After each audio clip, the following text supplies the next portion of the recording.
Welcome to Disney's Magic of Storytelling podcast, brought to you by WakeMed Children's, because inside every child is a story waiting to be told. Our storyteller is ABC 11 news anchor John Clark. Disney 5-minute Halloween stories. Pinocchio, the Witch of Waldunkel Way. It was All Hallows Eve, one of Pinocchio's favorite holidays to celebrate since he had become a real boy. "We ought to be heading home, Pinocchio," Jiminy Cricket said. "It'll be dark soon." "But we didn't get the rolls yet," Pinocchio said. Geppetto had asked Pinocchio to pick up a few items for dinner. Jiminy nodded.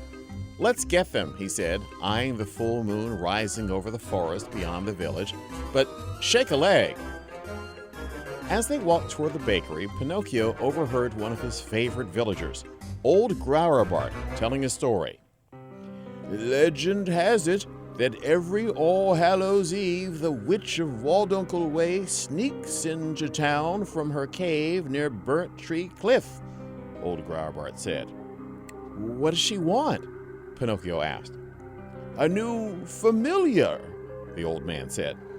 "That's what she calls her animal friends. She prefers ravens, rats, and black cats.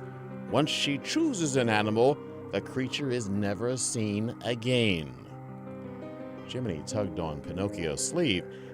Let's go, Pinocchio. The baker will be closing his shop soon." Pinocchio followed Jiminy.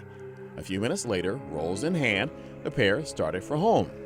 The sun had set and the moon glowed overhead, casting long shadows across the road. "It's a little spooky tonight, eh, Pinocchio?" Jiminy said with a nervous shiver. Pinocchio agreed. "I wonder if we'll see the witch tonight. After all, it is All Hallows Eve." Soon, Geppetto's cozy cottage came into sight. But when they entered the house, all was still and silent. "Anybody home?" Jiminy called out. "Geppetto!" Pinocchio called. He stepped over to the fishbowl. "Oh, well, at least Cleo is here." "Yes," Jiminy looked around, "but where's Figaro?" Pinocchio gasped. "What if the witch took him?" "Don't be silly. The witch is just a story," Jiminy said. "But Old Grauerbart said the witch likes black cats," Pinocchio cried. "And Figaro is mostly black. What if she stole him away? Why, we might never see him again." Jiminy gulped. What if Pinocchio was right? What if the witch was real and she'd stolen their friend? They had to get Figaro back. The pair rushed back outside. The forest looked darker and scarier than ever. Pinocchio was frightened, but he was sure that Figaro had to be even more terrified. "We have to go to the cave near Burnt Tree Cliff," Pinocchio said, peering at a peak rising over the trees in the moonlight. It looked very far away. Pinocchio led the way down a twisting trail. The shadows were deep and dark, with almost no moonlight seeping down through the leaves on the trees. Forest creatures rustled all around.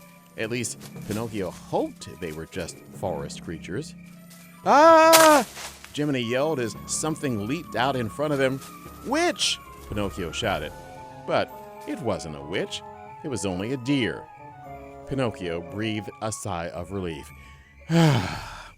"I think we scared him more than he scared us," he said. Pinocchio and Jiminy tiptoed onward, following the trail as it twisted ever deeper into the woods. They were passing beneath a broad old oak when something overhead let out a ghostly "Ooh, ooh." Terrified, Jiminy leaped into Pinocchio's pocket. But it was just an owl. Jiminy chuckled and climbed out of Pinocchio's pocket. "Look," he said a short time later, pointing with his umbrella. "There's Burnt Tree Cliff right there." Sure enough, the cliff rose out of the forest just ahead. A single twisted tree stood silhouetted against the night sky. The two searched the cliff until finally they spotted a dark opening. Pinocchio crept closer. "Ah!" he screamed as something black and fluttery burst from the cave.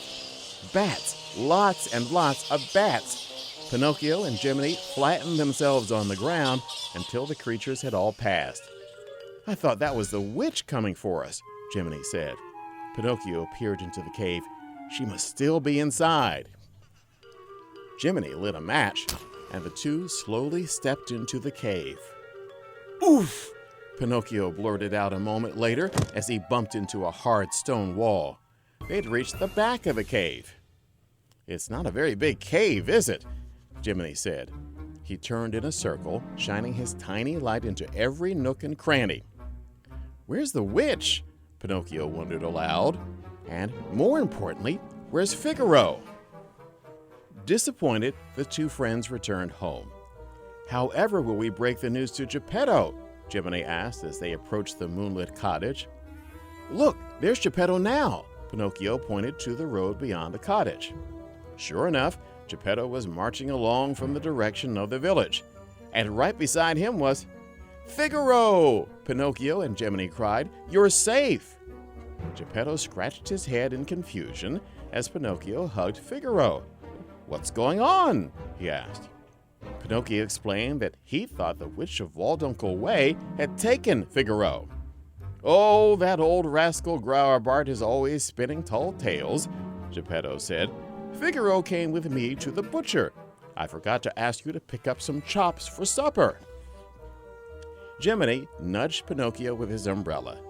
"See, Pinocchio, I told you the witch is just a story."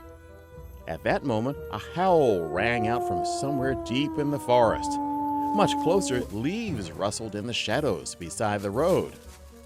"Well, let's not stand around growing roots," Geppetto said, quietly clearing his throat. He grabbed Figaro, cradling the little black cat in his arms. "Time to go inside, eh?" And with that, all four of them hurried inside, a little bit faster than usual, just in case. WakeMed Children's is proud to support the ongoing enrichment of children in our community and beyond through our sponsorship of the Disney Magic of Storytelling podcast. To learn more about WakeMed Children's, please visit kids.wakemed.org.